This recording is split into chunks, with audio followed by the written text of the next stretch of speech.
ఇక్కడ కూర్చున్న ఏ ఒక్కరూ కూడా విడిచిపెట్టబడటానికి లేదు. ఆయన మధ్య ఆకాశంలోనికి వచ్చి సంగమా రండి అని పిలిచినప్పుడు మనందరం కూడా ఖచ్చితంగా లేపబడాలి. ఆ ర్యాప్చర్లో, ఆ మహాదినమున మనందరం కూడా ఉండాలన్నది దృఢమైన యొక్క సంకల్పం అయి ఉన్నది. స్తోత్రం.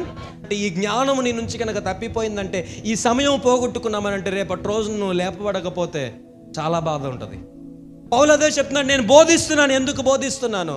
తరతరములుగా, యుగములుగా మర్మము చేయబడి ఉన్నది. ఇదిగో ప్రతి ఆ మహిమలో మీరు కూడా ఉండాలని ప్రతి వానికి బుద్ధి చెప్తూ ఉన్నాము. ఆ మర్మములో, ఆ మహిమలో నీవు కూడా ఉండాలన్నది నా యొక్క ప్రయాస అయి ఉన్నది. దాని కొరకే పోరాడుచున్నాం. అదే కదా మాట్లాడుతున్నాడు 29వ వాక్యంలో.